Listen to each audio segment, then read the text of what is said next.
Is Hellbound, Famed Flames, Chapter 1. Bear with me, guys, I'm not functioning today. Chapter 1. There's no need to chase for anything anymore. That's what I told myself as the car slowed in front of the flashing sea of paparazzi. I have what everyone wants. The driver says something polite, but his voice melted into the hum of the engine and the distant screams of my name. Embryn Lockhart, America's hottest lesbian bitch, shoved into a designer dress. I adjusted the slit of my gown to show just enough thigh for the fans, but not enough for the creeps, and flashed smiles at the cameras, a smile they'll just eat up. They always do. The same smile they'd plaster on magazine covers and gossip blogs by morning. It was muscle memory now. Curved lips, dead eyes, perfect posture. Inside, I felt nothing. Less than nothing. An empty void, filled with vodka, pills, and fame. I stepped out of the car like I was famous, which I was. The crowd went ballistic, cameras flashing, everyone against each other just to get a glimpse of me, to shout their devotion or spew their hate. I couldn't tell which anymore. It didn't matter. Fame blurs and blends like that. I waved, blew a kiss, walked that carpet with the posture of a goddess because that's what they wanted from me. Embryn Lockhart, the woman with the life everyone dreamed of, the $1,000 collarbones, the six-figure smile, the million-follower tits. And they were right, weren't they? I had everything. Money, a hot body, fame, a face that got me into every room, and a name that never needed a last one, like Beyoncé, but younger. I had Morgan, too, or at least I thought I did back then. The most stunning girlfriend anyone could ask for. Smooth, dark skin, bleach blonde, curly buzzed afro, a voice like velvet, and eyes that made people forget their own names. The cameras loved us. We were the couple that kept everything alive. But when the flashes stopped, when the doors closed, when the lights dimmed and it was just me, God, I was so cold, so empty, just nothingness. I don't remember the last time I stopped feeling anything real. Maybe it was the first time I took something I didn't need just to quiet the static in my head. Or maybe it was after the third film I shot where they made me cry on cue and I didn't even need to act. Maybe it was the first time Morgan told me she was scared of me, scared of how empty I looked when I was supposed to be happy. I was the living embodiment of everything you're told to want, and yet I felt more like a doll with a drug habit than a person. The world loved me because I was what they wanted to be, but I didn't even want to be me. Who would, really? They say you can't pour from an empty cup, but in Hollywood, everything can be faked, staged, forced out of you. I kept giving, smiling, performing, because I knew if I stopped, I might have to look in the mirror and admit I didn't know who the hell I was anymore, or if I even had a reason to be alive. So I kept walking that carpet. That night, along with every other, and every time I lie to myself, there's no need to chase for anything anymore, because I already caught it all. Fame, beauty, life. I made it through the photos and interviews like I always did. A forced smile, a fake laugh, a wink. Flash the dimples, pretend I remembered the name of the guy asking me about the movie I didn't even watch the final cut of. When you live in a fantasy long enough, the little white lies start to feel like they're facts. I slipped inside the event hall, my heels clicking against marble floors that cost more than most people's homes. The air was thick with perfume, champagne, and desperation. Everyone looked like they were trying to be someone they weren't. It takes one to know one. Everyone laughed too loud and smiled too hard and lied through their pearly white, straight teeth. I fit right in. Fake. Like everyone else. A familiar voice shrieked. Someone grabbed me by the waist, spun me around, kissed my cheek with lips sticky from lip gloss and vodka. Darla Winters, actress, Instagram brand ambassador, a real friend in social media, a complete fucking bitch in real life. We shared scenes in movies, not secrets. You look in-fucking-credible, she said, her eyes already scanning the room for someone more important, someone more worth her time. You're glowing. Coke and concealer, I replied with a smirk, my voice dripping with fake sarcasm. She laughed like I was joking. I wasn't. The first drink was handed to me before I asked for it, a mix of something bubbly and golden and way too expensive to taste as empty as it did. Great. Here comes another sleepless night. But I sipped anyways, because that's what's expected of me. My hands shake, but I clench my fist to keep the glass steady. No one notices the cracks when you hold the pose long enough. "Where's Morgan?" Darla asked, casually, like it wasn't obvious we fought again. I blinked. Busy. Busy fucking someone with a Y chromosome and a six-pack, probably. Tragic, she said, already walking away. I downed the rest of the first drink in one gulp. I don't want to remember this tomorrow. Later that night, I locked myself in the VIP bathroom, away from the forced laughter, the backhanded compliments, the flashing cameras that followed me even indoors. The walls were marble, the sink was gold. My reflection? Still me, still hollow, still something I didn't recognize. I stared at myself for a long time, long enough for this facade to melt. The mascara around my eyes began to smear, the glassy glint of a celebrity dulled to a soft private lighting. Without a crowd to reflect me, I almost looked human. I didn't like it. I hated it. I reached into my purse and pulled out a little plastic bag. Not the kind you carry on your shoulder, the kind you keep secret, even from yourself. I poured the powder onto the edge of the sink, one neat line, then another. I didn't hesitate. I didn't want to feel anything tonight, not the heartbreak, not the emptiness, not the fact that I had everything and still wanted to disappear.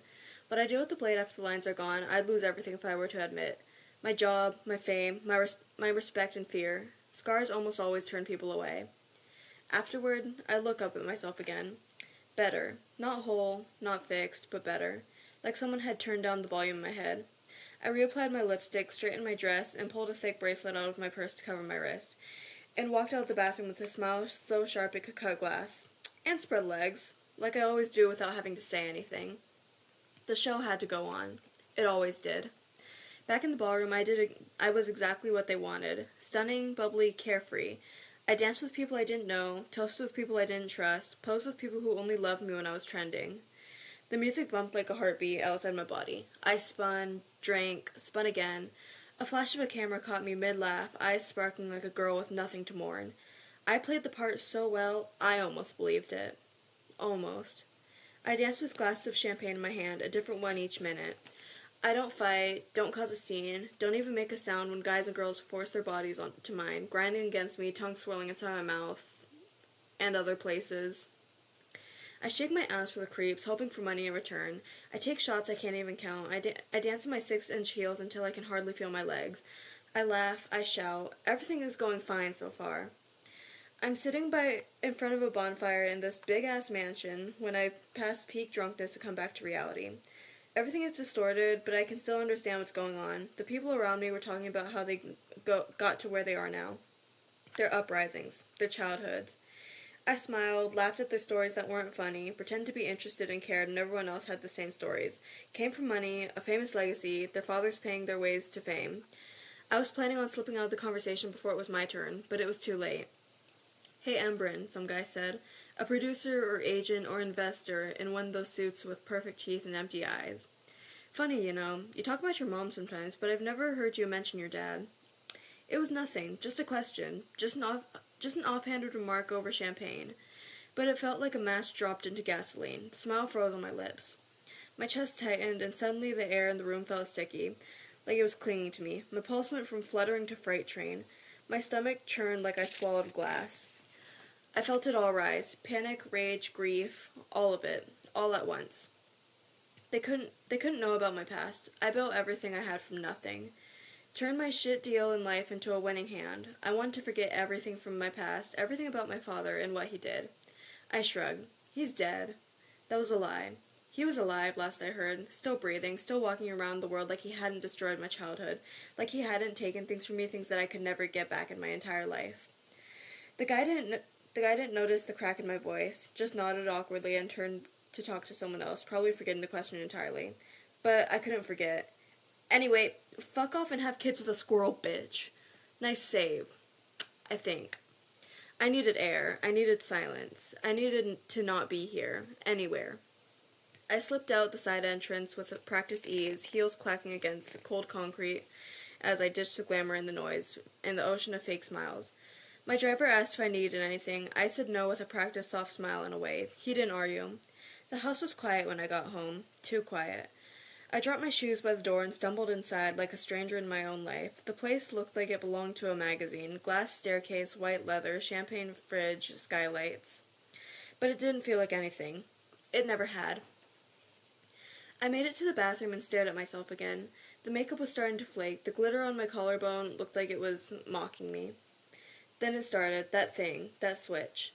I knew it was coming and I couldn't stop it. My chest cracked open. My brain began to buzz, not like a high, more like a static, like a scream inside a jar. My limbs felt too tight, like my soul was floating 2 feet above my body and dragging me behind it. I started pacing, mumbling to myself. You're fine. You're okay. Don't think about him. Don't think about what he did. Don't think about the door or the glass or how he smiled after. My hands shook. My eyes teared up. I laughed. Loud, broken, hollow. I screamed in the mirror. Is this what you wanted? Are you fucking happy now? I grabbed a wine glass off the sink and hurled it across the room, and it shattered like my last nerve. I clawed at my hair, cried without sound, gasped for air like I was drowning in a pool of everything I hadn't healed from. I fell to the floor, hands clutching my chest like I could physically hold myself together. Am I crazy? Am I really the problem here? I wondered to myself silently. I've always been an inconvenience, something bothersome, something behind the flashing lights and the cameras. Only the people who really know me see me like this, though. I'm fucked up in the head, but even my closest friends don't know this, or half the shit I've seen and done. My fans know none of it. I guess that's why I'm an actress. I can cover up my pain well. Nobody will ever know, just like nobody will ever know about the scars on my thighs. I lock the bathroom door and roll up my short red dress. I take my phone case off and I pull out my best friend, my blade. I start with a few small slices, not wanting to go too far in case Morgan comes home early. I start thinking hard. About my flaws, about my trauma, about the about the pain. About how I don't have hope, about how I don't want to live, but I have to. I mean, I also want to kill every annoying piece of shit neighbor, torturing her cats first, tearing her life apart before finishing her off, and destroy the lives of everyone who's hurt me, but that just makes me feel worse. I know I'm a bad person, really. Those popular girls everyone hates, those bitchy hotshots people enjoy from a distance, but hate when they get closer to, that's me. Always been me. Sort of. When I come back to my senses, everything is spinning. I look down at my thighs, blood everywhere. I cut way more than I planned on. Again. I went too far. Again. Fuck. I whispered Morgan's name like a prayer. Then the door opened. Em? Her voice called out. I didn't look up. I couldn't. I was a wreck. A monster. A ghost of myself. She rushed in, barefoot, wearing my sweatshirt, and dropped to her knees beside me. Her arms wrapped around me like she knew exactly what kind of hell I was in. I'm here, she whispered, over and over. I'm here. I've got you. I collapsed onto her, body shaking, face pressed against her collarbone. I sobbed, ugly, wet, choking sobs. She didn't flinch. She held me like I was fragile and worth saving. And for a second, just one trembling second, I almost believed I was. And that is chapter 1.